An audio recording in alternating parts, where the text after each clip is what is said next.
Muy buenas tardes, mis amigas y mis amigos de este su programa Careo. Bienvenidos y bienvenidas también una vez más a lo que ya es una costumbre aquí en Cinevisión a la 1 en punto de la tarde. Hoy tengo el privilegio de encontrarme con don Manuel Novas. ¿Cómo tú estás, Manuel? Estamos bien aquí, gracias. Él nos está dando ahí, está haciendo un turno de emergente, ¿verdad? Don Osvaldo no está con nosotros en este día por compromisos previos. Y entonces, con mucho gusto, ya tú eres un veterano aquí en Careo, Manuel. Bueno, todavía estoy haciendo pinino porque esta es mi segunda vez. Sí, no, pero ya con una segunda para un buen emergente, ya le conoce los lanzamientos y la curva al pitcher, por muy bueno que te sea. Hasta Pedro Martínez le da tuya a un hit. Vamos a ver. Bueno, de verdad, nos da mucho gusto que nos acompañe. Y, ¿cómo te digo? Un poco triste al recordarme de esta información. Ayer falleció un amigo nuestro, un periodista, podemos decir legendario, porque desde que nos iniciamos en el medio, ahí estaba don Robert Vargas, primero como profesor en el Liceo de Los Minas. Ramón Emilio Jiménez en Los Minas, y luego se dedicó a esto del periodismo, camarógrafo, fotógrafo, antes que todo, y profesor de fotografía. Bueno, sí. Incluso mi esposa cogió un curso de fotografía con don Robert. Y ese hombre terminó con un periódico digital. Él comenzó con un periódico ahí impreso, haciendo algunos esfuerzos. Y cuando vino esta era digital, se adecuó rápidamente y comenzó a tratarlo como un digital. Se llamó Ciudad Oriental, un periódico crítico, un vocero de los sectores que menos podían expresarse, y de verdad que nos dio mucha pena conocer de esta información, Manuel. Robert Vargas, director de Ciudad Oriental, el digital más leído y de mayor influencia en Santo Domingo Este, un apasionado del periodismo. Robert, periodista de larga data, trascendió y se dio a conocer, yo recuerdo, en aquellos recorridos que hacía el expresidente Joaquín Balaguer y daba una rueda de prensa los jueves. Hubo un episodio muy importante que marcó un antes y un después en la carrera de Robert Vargas. Fue aquella vez que Robert le tocó hacer una pregunta, Balaguer respondió con una evasiva, y Robert le dijo: usted hizo como Pilato, que se lavó las manos. Esa fue una noticia que recorrió todo el país. Robert incluso tuvo algunos problemas, tuvo que refugiarse. Él trabajaba para un medio de estos medios tradicionales, y eso lo llevó a hacer un periplo. Fue director de prensa de Supra FM, donde hacía unos boletines. Trabajó también en la agencia F española, de noticias española, y como fundó un periódico inicialmente en Santo Domingo Este, luego fue un pionero, un abanderado en la era digital. Incluso hace un tiempo yo hablé con él y le pregunté que en qué estaba, cuáles eran sus nuevos planes. Bueno, ahora mismo tengo un proyecto porque comenzó la era del metaverso. Saqué unos dominios a nombre del metaverso y pensaba lanzar un proyecto en esa nueva onda digital que es el metaverso, mucho más adelantada que esta era que estamos viviendo. Con Robert Vargas, la prensa dominicana y el país pierde una voz, un periodista de raza, un periodista de verdad, un defensor de las mejores causas. Su partida repentina ha consternado a la clase periodística, pero sobre todo a la sociedad dominicana, y hay mucha tristeza en Santo Domingo Este y en el país entero.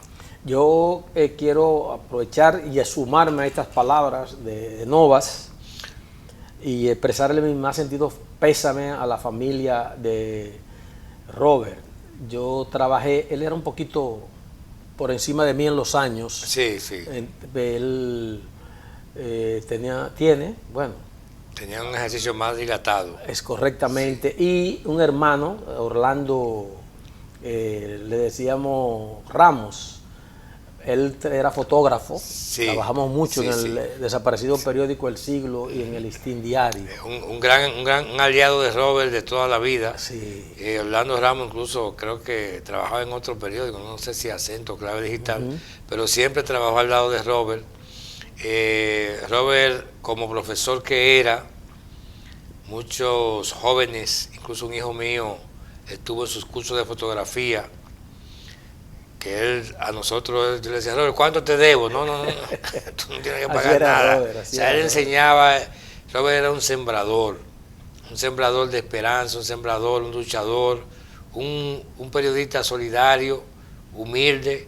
En su casa ahí, que no tenía casa, y gracias al éxito de su periódico Ciudad Oriental pudo adquirir una vivienda, pero por esa vivienda humilde, ahí en Los Minas, por ahí pasaban los políticos más encumbrados, pasaban a saludarlo o que él le hiciera una entrevista. Pero Robert andaba siempre con su cámara, cámara al hombro, su grabadora, él mismo hacía las entrevistas principales y las redactaba, subía imágenes en Ciudad Oriental. Ciudad Oriental es un referente del mejor periodismo digital, pero no solo digital, porque ya el periodismo tiende a ser totalmente digital en su máxima expresión. Robert es un referente de lo que es el verdadero periodismo ético, apasionado y progresista. Así es. Vamos a hacer una pausa ahora para regresar en breve con más comentarios aquí en este subprograma Careo.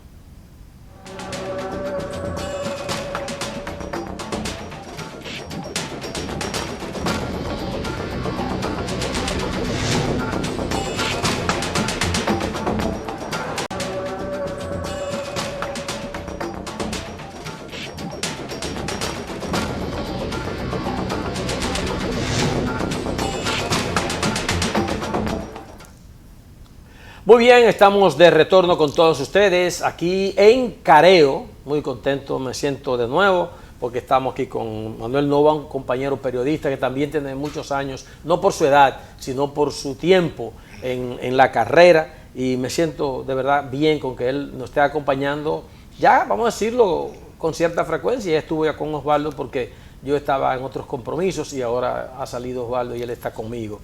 Bueno, Manuel, viendo esto del huracán Ian, que ha estado acabando en Estados Unidos. La Florida. Oye, eso ha sido tremendo, tremendo. Sí. Tengo parientes allá que me dicen que lo que vivieron allá, uno a veces se queja de que República Dominicana, bueno, tuviste lo que pasó con Fiona en la zona de Atomayor, el Ceibo, pero que no importa que sea en Estados Unidos o donde sea, por la zona de Tampa, por ahí, que parte de la Florida, devastó totalmente. Y en el mismo Miami, que aunque no impactó con tanta fortaleza, a veces la gente cree que el Florida es nada más. Florida es un estado grandísimo, vasto.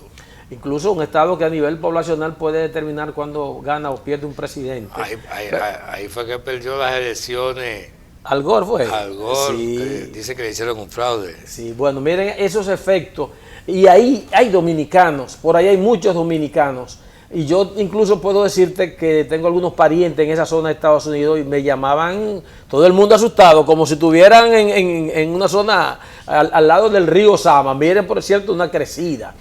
Incluso casos de vehículos que estaban estacionados en determinadas marquesinas y terminaban a 2 y a 3 cuadras de donde estaban las residencias. Y entonces uno dice, pero si eso pasó fue de lejito por aquí en el sur, por allá abajo, el huracán Ian, porque el que nos dio a nosotros fue Fiona, que se ha convertido... Nos dio duro. Muy duro. Muy duro. Según el presidente Luis Abinader, en una reunión de ministros, los daños que ocasionó Fiona aquí, sobre todo en la región este, pueblos como tú dijiste, el Ceibo, Atomayor y eso, se calcula que Fiona provocó daños por más de 20.000 millones de pesos. E incluso hay zonas en este momento a las que no se ha podido acceder, no hay forma de acceder, los caminos fueron destruidos, las inundaciones, más de 10.000 dominicanos desplazados por Fiona, sin energía eléctrica.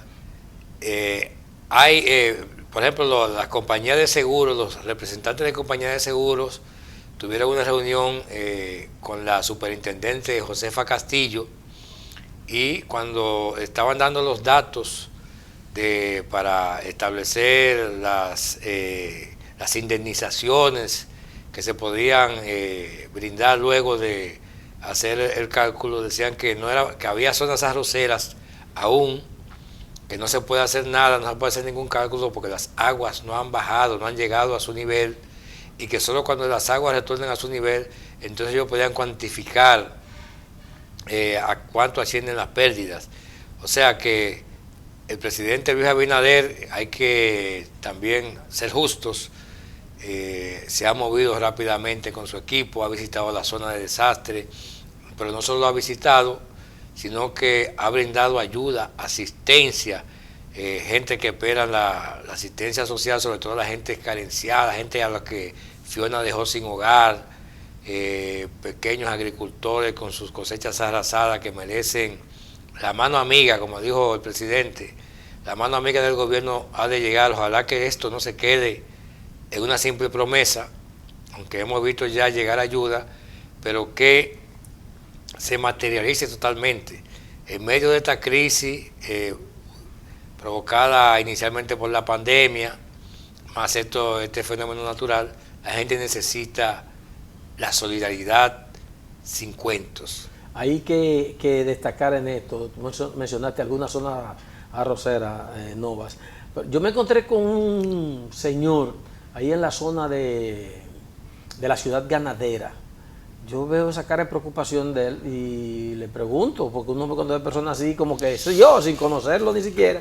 Y él me dice que él tenía una finquita de cacao, sí, ahí por la zona de Atomayor, buscando por ahí arriba, y que lo perdió todo, toda la producción. Y dentro del cacao tú sabes que a veces hay plátano, guineo, que le sirve como sombra, como aprovechamiento varios para los suelos. Todo eso se fue a pique.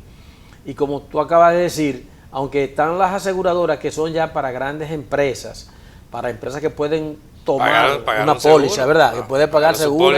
Póliza muy costosa. Muy costosa. Entonces hay gente que no puede ni siquiera registrarse, porque a veces tienen terrenos que no están ni siquiera con los títulos de propiedad adecuadamente, y lo que han hecho son esfuerzos de toda su vida para levantar una producción de cacao, de plátano o de naranja en sus pequeños predios, o de limón, que también hay mucho. El conuquismo que no ha desaparecido, porque mientras existan, sobre todo en esta era en que el urbanismo es preponderante por encima de la parte rural, todo el mundo quiere venir a la capital, donde se hacen los cheques.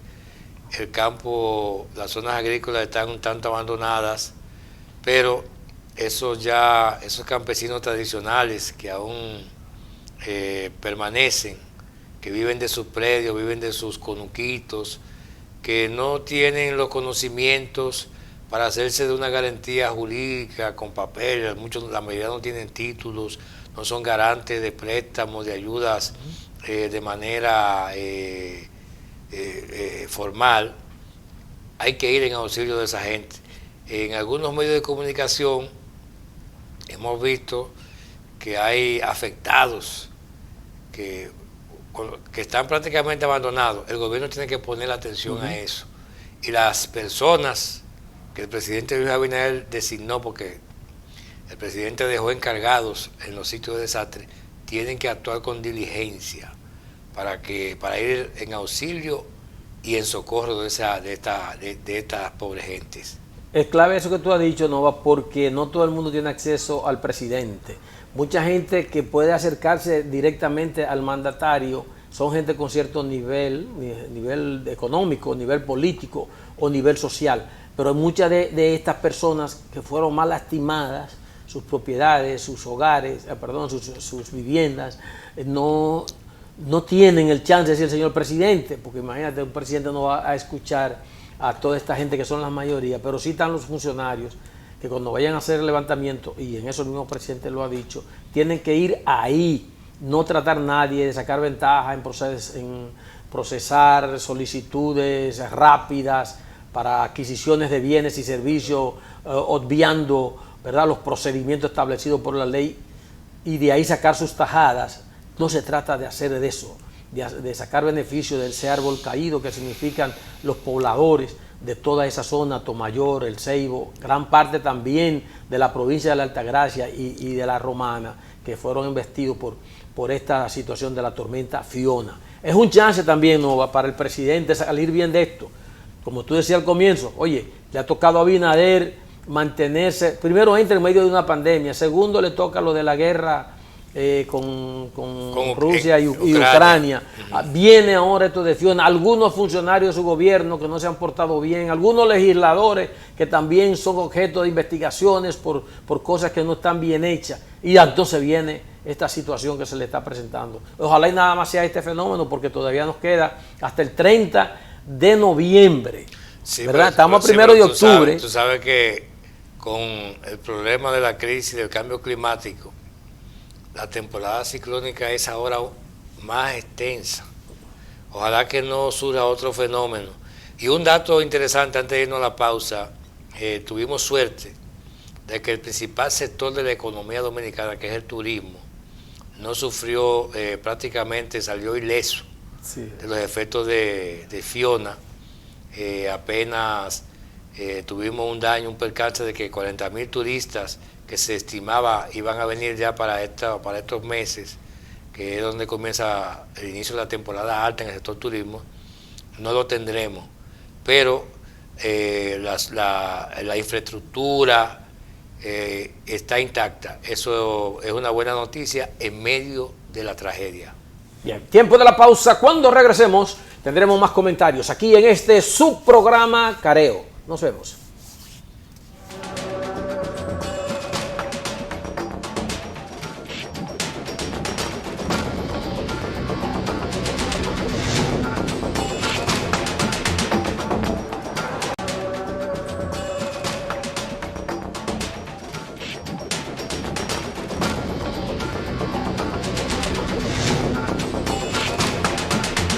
Muy bien, estamos de regreso con todos ustedes aquí en Careo, esta tradición ya de la 1 de la tarde, de cada sábado en Cinevisión. No va Haití, tenemos que decir siempre Haití, otra vez Haití. Hay una situación difícil que se está viviendo en Haití y que a veces tú no quisieras mencionarla, pero que es Haití, somos ahí pegaditos. No es lo mismo que está pasando en Jamaica o en Puerto Rico o en Cuba o en las islas, en las Antillas Menores. No, es que Haití forma parte de nosotros, de nuestra frontera, de nuestro territorio, ahí, y hasta de nuestro comercio. ¿Viste lo que pasó en una zona franca? En la zona franca esta, grupo M, del grupo M, la zona franca más estratégica, y una inversión de un intercambio de mano de obra y trabajo, ya que tiene buen tiempo con Haití, el grupo M. Eso fue algo muy lamentable. Vimos las imágenes, cómo hubo que evacuar para evitar que esas personas que están ahí, esos trabajadores dominicanos, fueran agredidos. Vimos como una de las ejecutivas corriendo en las calles, prácticamente para salvarse. Luego vimos las declaraciones del ministro de las Fuerzas Armadas, Díaz Morfa, cuando decía que todo había ocurrido en territorio haitiano, pero los afectados fueron dominicanos. El problema haitiano, yo pienso que nosotros lo hemos subestimado. Creo que ya limitarse simplemente a ir a foros internacionales a pedir, que es bueno hacerlo, es bueno que la comunidad internacional asuma, no deje a Haití a la deriva, como un barco a la deriva, sino que asuma su responsabilidad.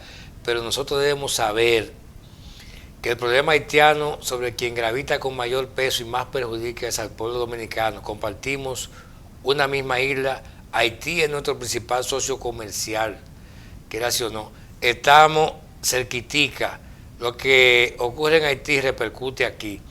El gobierno dominicano y las autoridades dominicanas están compelidas a asumir un rol más activo en la crisis haitiana. Nosotros debemos, el gobierno, hay un ejemplo le contaba yo en estos días a un amigo, para nosotros manejar la crisis haitiana tenemos que ver, aunque no nos guste, hay que abrevar en las fuentes de cómo, incluso olvidando esa matanza atroz, ese genocidio de Trujillo, pero hay que ver cómo Trujillo manejó la crisis haitiana, hay que ver los antecedentes históricos, cómo Balaguer lo manejó. El gobierno, las autoridades dominicanas tienen que tener dos cartas.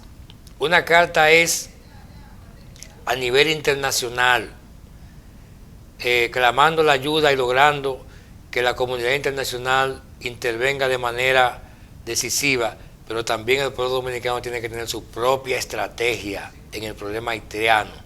Nosotros no podemos dejar de intervenir en Haití, tenemos que jugar un papel, incluso es algo audaz, tenemos que decidir quién gobierna y no gobierna Haití, tenemos que ayudar al pueblo haitiano a levantarse, a que el pueblo haitiano sea dirigido por un gobierno democrático. Nosotros no podemos permitir que esas bandas que prácticamente ya controlan el gobierno de Haití salgan ilesas. Tenemos que ayudar a la extinción de esas bandas, a que la democracia y las autoridades haitianas recobren el control de su país. Porque ahí necesariamente hay que buscar una solución. Eso que tú dices es magnífico y ojalá pueda ser por los haitianos, una solución buscada por ellos, aunque necesiten pero la asesoría tenemos que y el apoyo. porque ellos no están indefensos. Sí. O sea, lo mejor de Haití no es Joseph Claude que está buscando ganar capital con sus ataques aquí a la República Dominicana y que a lo mejor tenga alguna vinculación con esos sectores oscuros de Haití. Pero el pueblo dominicano no se puede quedar de brazos cruzados solo esperando a la comunidad internacional. Tiene que haber una política exterior más agresiva, menos vacilante. Hay que ayudar a los verdaderos sectores que quieren Haití, a los haitianos, a los sectores políticos, sociales. Hay que meterle la mano para que ellos sean los que gobiernen ese país, porque eso nos conviene a nosotros.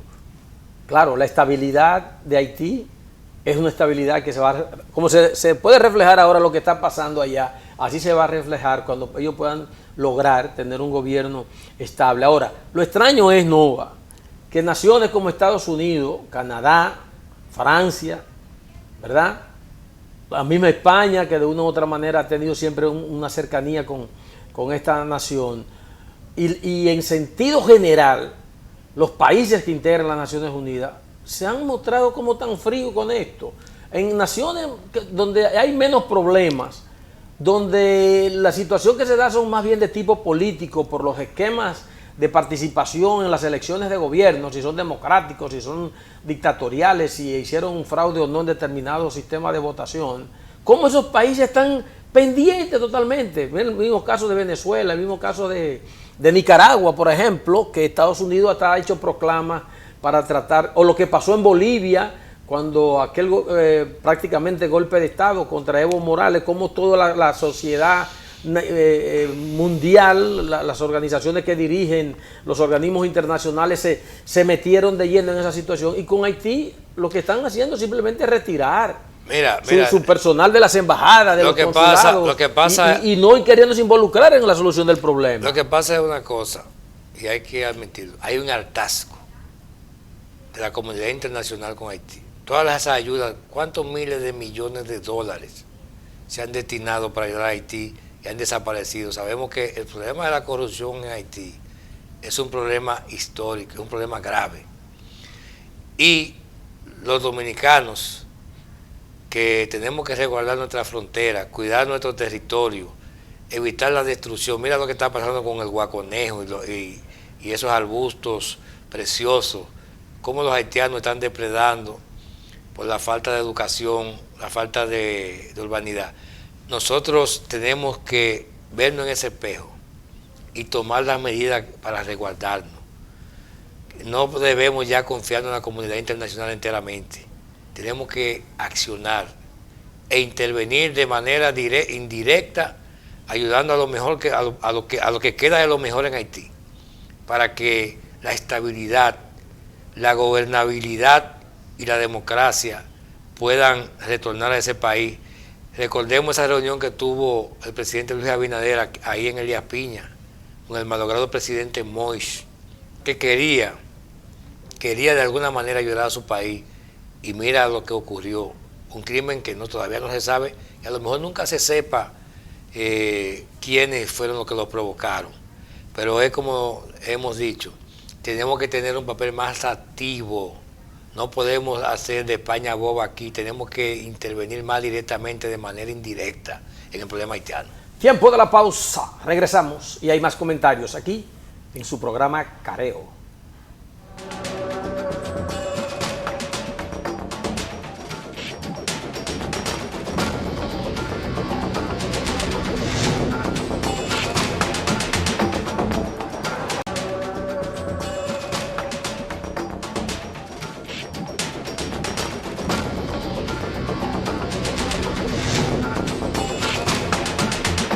Muy bien, de retorno con todos ustedes aquí en Careo. Hay muchos motivos, Nova, para decir la fecha de hoy, ¿verdad? Estamos a 1 de octubre. De que hablan de octubre, ya la gente piensa que viene en noviembre y noviembre. Ya, se nos vaya el año, pero... Octubre es un año, la revolución de octubre. Sí, la revolución, eso es en Rusia, por ahí. En Rusia, sí. Ahora, va a haber una revolución de octubre aquí, que tú dijiste que la revolución de octubre, porque en este mes de octubre se la va a jugar el Partido de la Liberación Dominicana. Estamos a 1 de octubre y para el día 19 el PLD ha convocado a lo que ellos llaman una consulta, nunca se había visto eso antes, una consulta para elegir un posible candidato presidencial. Hay 6 aspirantes, pero que es una actividad que desde el punto de vista legal, según ha explicado la Junta Central Electoral, no tiene ninguna connotación.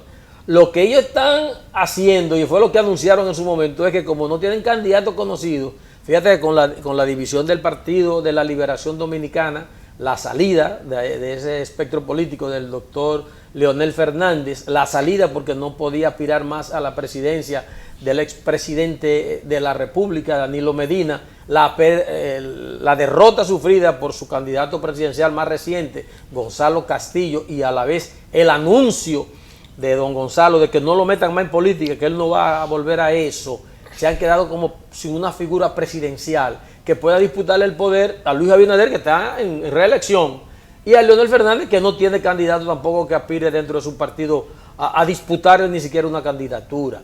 Entonces ellos tienen 6 gente que aspiran, pero ninguno tiene trascendencia nacional y quieren en este mes de octubre, Nova, buscar una figura que ellos puedan proyectar para el año 2023, oficializarlo en lo que establece la ley, como en sus convenciones, sea a nivel primario abierto, sea de delegado, sea encuesta, como ellos crean.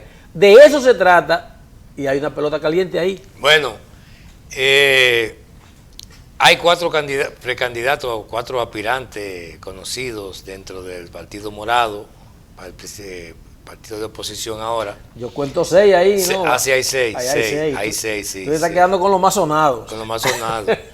Pero ¿qué pasa? Que Luis de León, Margarita, Domínguez Brito. Sí, Karen Ricardo. Y Luis, Abel, la otra señora que está ahí. Sí. No tan conocida como los otros, los demás. Correcto. Pero la disputa está, el quid del asunto está entre Margarita, la eterna aspirante, y Abel Martínez. ¿Tú sacas a Domínguez Brito ya de circulación? Está Domínguez Brito, que es un buen candidato también, un buen candidato, un buen aspirante, pero los que más están en la palestra, aunque es una campaña interna, se supone que a lo interno cada quien tiene su amarre y puede haber sorpresa. O sea, como son simpatías internas, uno no tiene todos los datos a mano para saber con certeza quién es el que tiene mayor fuerza. Ahora bien, en términos públicos, lo que se ven con mayores posibilidades son Abel Martínez y Margarita Cedeño de Fernández. En un principio... Ex de Fernández, ¿no? Es de Fernández. Pero tú sabes que en Estados Unidos... No se quita tan fácil. No se quita tan fácil. Estamos en Santo Domingo.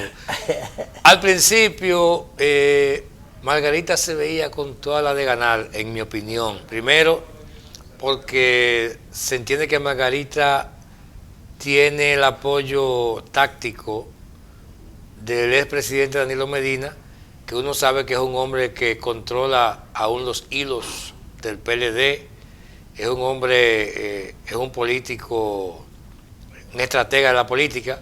Margarita, que prefirió, incluso muchos atribuyen que rompió su matrimonio con el presidente Fernández, prefirió irse a apoyar a Gonzalo Castillo como su candidata y no seguir a su marido, al expresidente Leonel Fernández.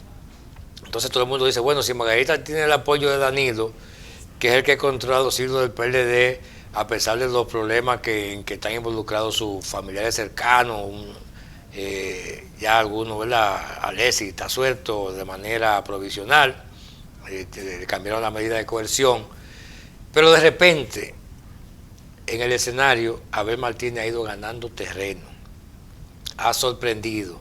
Pero un dato, todo el mundo sabe que Danilo y Leonel parece que son adversarios irreconciliables, aunque en la política no hay enemigos definitivos, cualquier cosa puede ocurrir.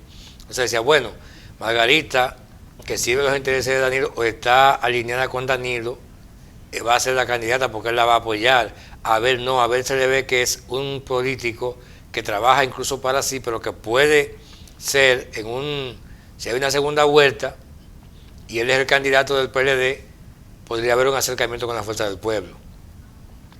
Danilo, de seguro que las fuerzas de Danilo, que son mayoría, le van a cerrar el paso, pero ¿qué pasa?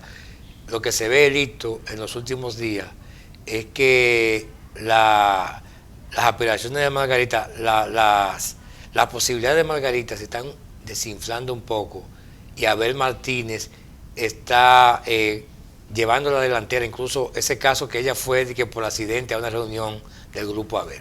Bueno, hay una situación en esto, Nova. Es un tema complicado.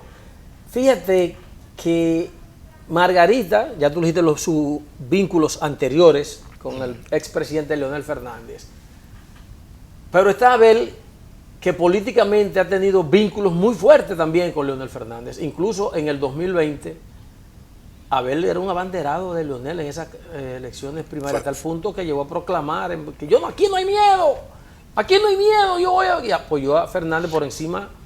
Y fue presidente de la Cámara de Diputados por largo tiempo con el apoyo de Leonel. Y no han peleado con Leonel Fernández, no. Él no ha peleado. Ahora, Danilo tendría más motivos para apoyar a Margarita, como tú has dicho, no solamente porque hizo lo que hizo en el 2020, sacándole los pies a su esposo y apoyar, después de ese fraude denunciado por Leonel Fernández, apoyar los resultados de esa convención e irse con Gonzalo como vice.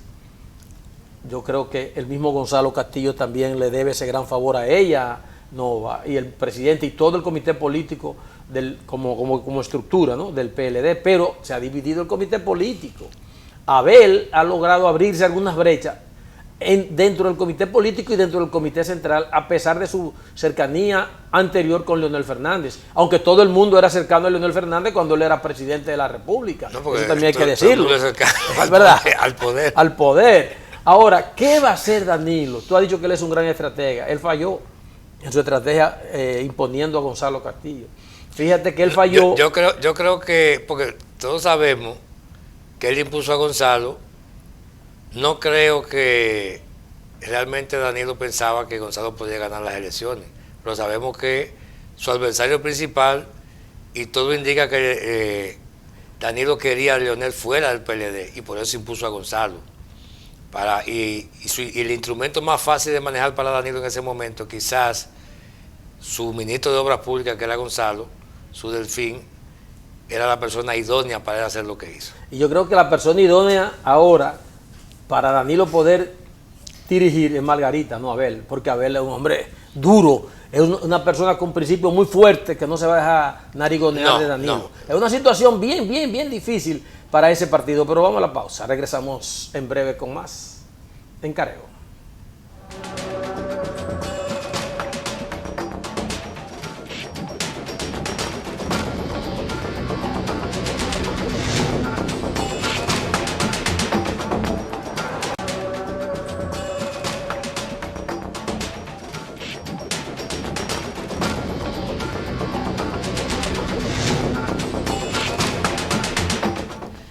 nada, seguimos aquí en Careo, agradeciendo esta invitación de Lito, en ausencia de Osvaldo Santana. Manuel Nova con ustedes. Esta semana, la comidilla, el sector de educación, sobre todo lo que ocurrió con la visita de una delegación, de una comisión de la Cámara de Diputados al ministro de Educación, que no terminó en buenos términos, de acuerdo a las imágenes y a los comentarios posteriores. Los comisionados, los diputados se quejaron de que habían sido prácticamente echados del despacho del ministro de Educación, algo que luego el ministro negó, dijo que no, pero las imágenes hablan más que 1000 palabras. ¿Te acuerdas cuando usted estudiaba periodismo que le decían eso? Una fotografía vale más que 1000 palabras. Lo que se ve que se para el ministro de Educación y prácticamente le dice, váyate ya que aquí mando yo. Sí. ¿Qué tú opinas de eso, Lito? No, yo lo que siento es que otro ruido más innecesario a este gobierno de Abinader. Yo lo he dicho antes, Abinader está haciendo un esfuerzo tremendo por hacer un excelente gobierno. El presidente Abinader lo está dando todo porque además aspira a la reelección y está preocupado y sale aquí, sale 7 y 8 veces a la semana en su despacho. Es un trabajador incansable, ha perdido a tiempo libras, completo, a tiempo completo, pero entonces están los funcionarios y algunos aliados de él, como que le pichan jueguitos que son incómodos. Es porque el ministro de Educación es un hombre del presidente, designado por el presidente. Los diputados, en su mayoría, los dirige el presidente. El presidente de la Cámara de Diputados, el señor Pacheco, es un hombre amigo y aliado del presidente también. Entonces, ¿por qué este ruido? ¿Por qué no armonizan? Fíjate, la mayoría de los escándalos que se han dado en este gobierno vienen de los mismos funcionarios. Sí, no, el presidente, incluso las mismas encuestas que difunden algunos medios indican que la popularidad del presidente está por encima de todo y es por su manejo excelente. Luis es un hombre de una buena imagen, trabajador, ha sorprendido a muchas personas. La entrega con que él y la forma pronta con que enfrentan los problemas, como este caso de Fiona, la misma pandemia y todo eso. Mire, lo que se está batiendo ahí no es nada fácil. Mientras tanto, aparte de los pueblos que tienen dificultades por lo de Fiona que tú acabas de mencionar, hay serios problemas en educación, falta de aulas, falta de butacas, falta de maestros, falta de libros, falta de uniformes. Y ya estamos entrando a octubre y miren cómo está esta situación. Ojo, señor presidente, preste el asunto a estos detalles que al final le pueden causar algunas dificultades. Nova, debo decirme que me siento muy bien con tu presencia y te tengo ahí en QAP cuando sea necesario volver. Está bien, gracias. Mis amigas y mis amigos, nos juntamos el próximo sábado, otra oportunidad más que tendremos para juntarnos con todos ustedes. Hasta la próxima y pásenla bien.